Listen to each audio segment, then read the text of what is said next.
You are my love life। Chapter 19। घर में कोई चोरी करने आया है। अब आगे। तन्वी जब डाइनिंग एरिया में आई तो देखा सब उनका वेट कर रहे हैं। किसी ने भी खाना शुरू नहीं किया था। सिया और कबीर मुंह लटकाए खाने को घूर रहे थे। उन्हें देखकर ऐसा लग रहा था मानो दोनों जन्मों के भूखे हो। एक बार कोई खाने को बोल दे तो खाने पर जानवरों की तरह टूट पड़ेंगे। दोनों की नज़रें बस खाने पर टिकी थी। तन्वी ने सिया के पास बैठते हुए कहा, अरे आप लोगों ने खाना शुरू नहीं किया। सिया और सब ने तन्वी की तरफ देख तो निखिल ने तन्वी को ताना देते हुए कहा, वो क्या है ना मैडम जी, इस घर का रूल है कि जब तक सब लोग नहीं आ जाते तब तक कोई खाना शुरू नहीं करता। पर कुछ लोग हैं इस घर में जिनको टाइम की कोई कदर ही नहीं है। तन्वी ने निखिल को कहा, आप सीधा सीधा बोल दीजिए ना, घुमा फिरा कर क्यों बोल रहे हो। निखिल ने कहा, अरे वाह, तुम समझ गई। मैं तुम्हारे लिए बोल रहा था। इसका मतलब है तुम्हारे पास दिमाग है। तन्वी ने मुंह बनाते हुए निखिल को कहा, आप से ज़्यादा ही है, पर ये समझने के लिए आपके पास भी दिमाग होना चाहिए ना।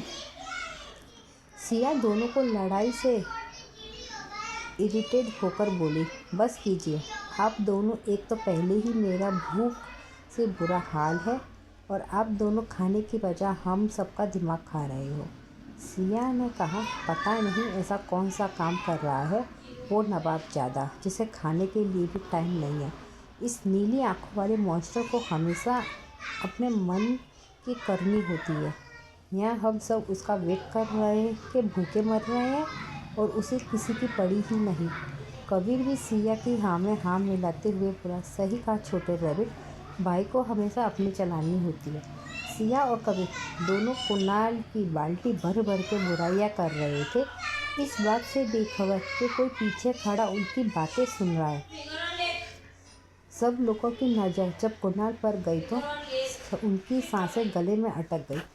बेचारे सिया और कबीर को रोकने की कोशिश नहीं हुई, पर सिया तो सिया है और कबीर कहाँ कम था। दोनों लगे पड़े थे। सब लोग कुणाल के चेहरे को देखकर समझने की कोशिश कर रहे थे कि वो गुस्से में है या नहीं, पर हमेशा की तरह कुणाल के चेहरे पर कोई भाव नहीं था। सब लोगों को चुपचाप पीछे देखते हुए सिया और कबीर ने उनसे पूछा, आप लोग ऐसे क्या देख रहे हो जैसे हमारे पीछे कोई मॉन्स्टर खड़ा हो। निखिल ने सिया और कबीर को पीछे देखने का इशारा किया तो सिया और कबीर ने पीछे देखने के लिए मुड़े तो उनके होश उड़ गए। उन्होंने जल्दी से वापस सामने देखने के लिए अपनी गर्दन घुमा ली। दोनों की शक्ल देखकर लग रहा था कि उन्होंने अभी अभी कोई भूत देख लिया हो। कुणाल आगे आते हुए बोला, अरे आप दोनों चुप क्यों हो गए, और कुछ वर्ड्स बोलिए ना, मेरी तारीफ़ में मुझे भी सुनना है। आप दोनों और क्या क्या तारीफ़ कर सकते हो मेरी। कुणाल जाकर सिया की दूसरी साइड बैठ गया। बेचारी सिया और कबीर की हालत ख़राब थी। दोनों सिर झुकाकर ऐसे बैठे थे जैसे कोई बच्चा गलती करने पर अपनी माँ के सामने खड़ा होता है। सिया और निखिल ने अपने दांत देखते हुए कुणाल से कहा, हम तो मजाक कर रहे थे, बस हम भला आपके लिए ऐसा कैसे बोल सकते हैं। दादी माँ और दादू ने दोनों को बचाव करते हुए कहा, बस करो। और फिर दादू ने कहा, चलो बहुत बातें हो गई, अब खाना खाते हैं। खाने का नाम सुनते ही सिया और कबीर दोनों ने एक साथ कहा, वही तो हम भी बोल रहे हैं, और दोनों बिना किसी का वेट करे खाने पर टूट पड़े। सब लोग दोनों को बस देखे जा रहे थे। फिर तन्वी ने सबको डिनर सर्व किया और खुद भी बैठकर खाने लगी। कुणाल ने कहा, माँ, आज आपने खाना बहुत अच्छा बनाया है, पर कुछ अलग सा भी है, पर फिर भी खाना अच्छा बना है। मन कर रहा है आपके हाथों को चूम लूं। इतना अच्छा खाना बनाने के लिए। मीरा जी कुछ बोल पाती उससे पहले सिया चहकते हुए बोली, सच्ची में आपको खाना अच्छा लगा।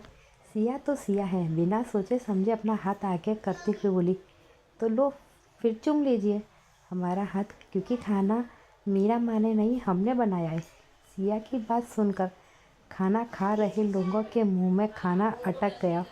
वो सिया की और आंखें फाड़ फाड़ कर देख रहे थे। तन्वी तो जोर जोर से खांसने लगी। तभी कविर ने पानी का गिलास तन्वी को उठाकर देते हुए कहा, आराम से खाओ। सबकी नज़र अब तन्वी पर थी। तन्वी ने टेबल के नीचे से सिया को जोर से लात मारते हुए चुप रहने का इशारा किया। कुणाल ने सिया को कहा, ये क्या बकवास कर रही हो तुम, मैं ऐसा कुछ करने वाला नहीं हूँ। सिया ने कहा, अरे अभी आप ही तो बोल रहे थे इतना अच्छा खाना बनाने के लिए आप मीरा माँ के हाथ चूमना चाहते हो, पर खाना मीरा माँ ने नहीं बनाया, हमने बनाया है। उस हिसाब से तो आपको हमारे हाथ चूमने चाहिए ना। सिया ने दादी माँ और मीरा जी को कहा, मैं सही बोल रही हूँ ना दादी माँ, मीरा माँ। सिया ने मासूम चेहरे से दोनों की तरफ देखा। दोनों को भूली सिया पर बहुत प्यार आया। दोनों ने कुणाल को कहा, हाँ कुणाल, सिया बोल सही रही है, अब तुम अपनी बात से मुकर नहीं सकते। तन्वी बीच में बोली, कोई बात नहीं कुणाल भाई, नहीं करना चाहते हो तो रहने दीजिए ना। अब तक सब खाना ख़त्म कर चुके थे। सर्वेंट झूठे बर्तन उठाकर ले गए। अब बस वो लोग बैठकर सिया और कुणाल को देख रहे थे। तन्वी को कुणाल की साइड लेता देख सिया के भाइयों का प्यार जग उठा। निखिल और मीर ने कहा, कुणाल ने कहा तो अब उसे करना पड़ेगा। कविर ने कहा,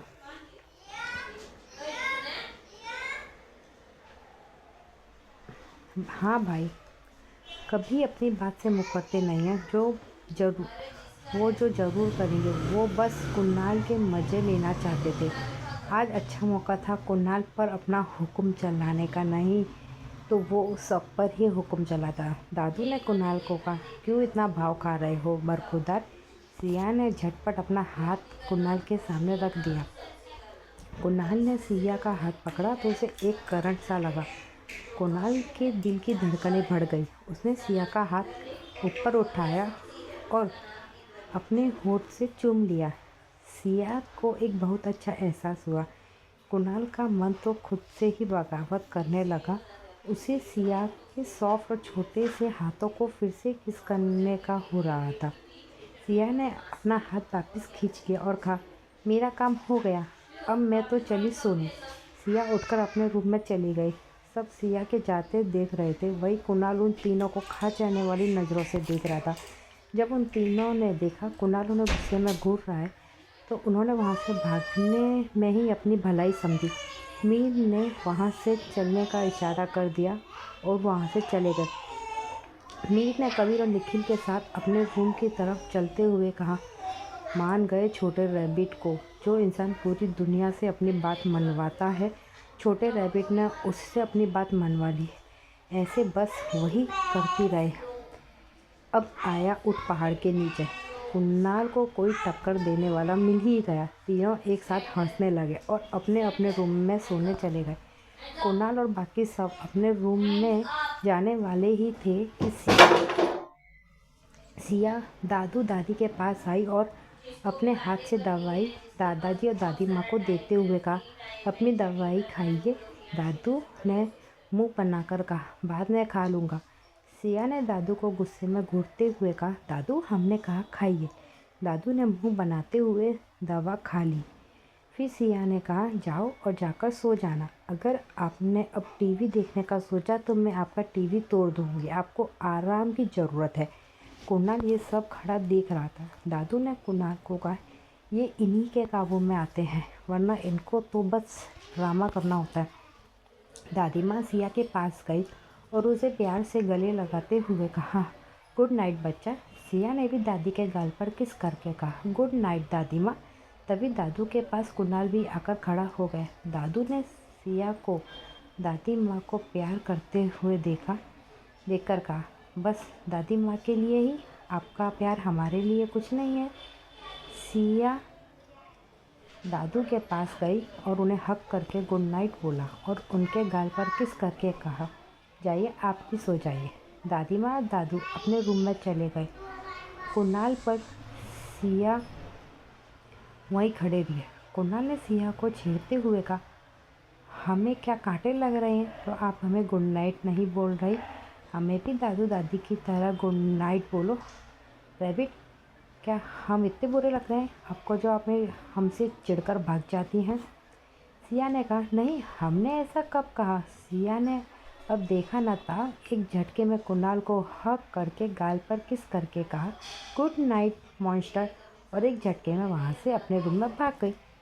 कुणाल बस बर्फ की तरह जम सा गया। सिया ने यह सब इतनी जल्दी किया कि उसे रिएक्ट करने तक का मौका नहीं मिला। सिया की इस हरकत पर कुणाल के चेहरे पर एक प्यारी सी स्माइल आ गई। उसने अपने गाल को छुआ और अपने रूम में चला गया। सब से जा चुके थे। कुणाल ने मिराज को कॉल किया और कहा, काम हुआ? वो बच्चे मिले? मिराज ने कहा, जी बॉस, हम उन्हें अपने ओल्ड मैंशन गेस्ट हाउस में रखा है, आप उनसे सुबह मिल लेना। कुणाल ने कहा, ठीक है, सुबह मुझे सारी इन्फॉर्मेशन चाहिए। मिराज ने कहा, जी बॉस। कुणाल ने फ़ोन काट कर साइड में रख दिया और लेटते हुए कहा, मैं तुम्हें कुछ नहीं होने दूंगा रैबिट, तुम इस घर की जान हो, कोई मेरे रहते हुए तुम्हें छू भी नहीं सकता। और इससे ही सिया और अपने बारे में नीचे जो कुछ वह सोचते हुए सो गया।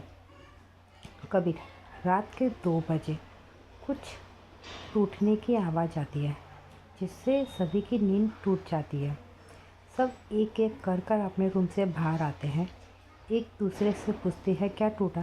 तन्वी बोली, लगता है घर में कोई चोरी करने आया है, चलो देखते हैं। सब एक साथ खड़े थे। उन्हें किचन से कुछ आवाज़ें आती है। कुणाल जल्दी से अपने रूम में गया और अपनी गन लेकर आया। भाई, कुणाल के पास गन तो होनी ही चाहिए, अंडरवर्ल्ड का डॉन जो है। सब एक साथ किचन की तरफ बढ़ गए। कुणाल ने तो अपनी गन हाथ में ले ली, तन्वी ने अपने हाथ में झाड़ू, निखिल ने सोफे पर पड़ा पिल्लो और उठा लिया और तन्वी ने निखिल को कहा, इससे मारोगे आप उसे या फिर सोने के लिए दोगे? और हंसने लगे। निखिल ने चिढ़ते हुए कहा, अगर अभी तुम चुप नहीं हुई तो चोर का तो पता नहीं, पर मैं तुम्हारा खून ज़रूर मेरे हाथों से हो जाएगा। मीर ने दोनों को चुप करते हुए कहा, शट अप गाइस, तुम दोनों चुप हो जाओ। सब धीरे धीरे किचन की ओर बढ़ने लगे। जैसे ही वो उन्हें मारने वाले थे, तन्वी ने किचन की लाइट ऑन कर दी। सबके हाथ हवा में ही रह गए। उनके सामने ही घर के 2 नमूने बैठे थे जो चुपचाप आइसक्रीम और चॉकलेट ना जाने क्या टेबल के नीचे बैठकर बच्चों की तरह खा रहे थे। तन्वी ने सिया से कहा, सिया बाहर आओ। सिया ने सबको, खुद को और कबीर को घूरते हुए देखा तो एक नकली हंसी हंसते हुए कहा, आप लोगों को भी भूख लगी है, आओ बैठो, मिलकर खाते हैं। तन्वी ने अपना सिर पीट लिया और कहा, इसका कुछ नहीं हो सकता। कुणाल ने अपनी गन वापस छुपा ली। तभी निखिल ने सिया से पूछा, बच्चा, क्या तुमने आइसक्रीम खाई? सिया ने कहा, नहीं भाई, मैंने कुछ ठंडा नहीं खाया, वो कबीर भाई ने खाई है। निखिल ने सिया को कहा, बच्चे बाहर आओ। सिया अच्छे बच्चे की तरह बाहर आ गई। कबीर भी कुणाल की तरफ देखता है जो उसे गुस्से में घूर रहा था। कबीर अपना सर नीचे किए खड़ा हो जाता है। कुणाल सबको सोने के लिए बोलकर खुद भी सोने चला जाता है। सब अपने रूम में जाकर सो जाते हैं। आई होप आपको आज का चैप्टर अच्छा लगेगा। अगले चैप्टर में हम मिराज ने रिहाना और रिहान को बचाया वो पढ़ेंगे, फिर वो किस अड्डे पे ले गया उसके बारे में जानेंगे। ठीक है, आगे सुनते रहिए। Love you, your my life.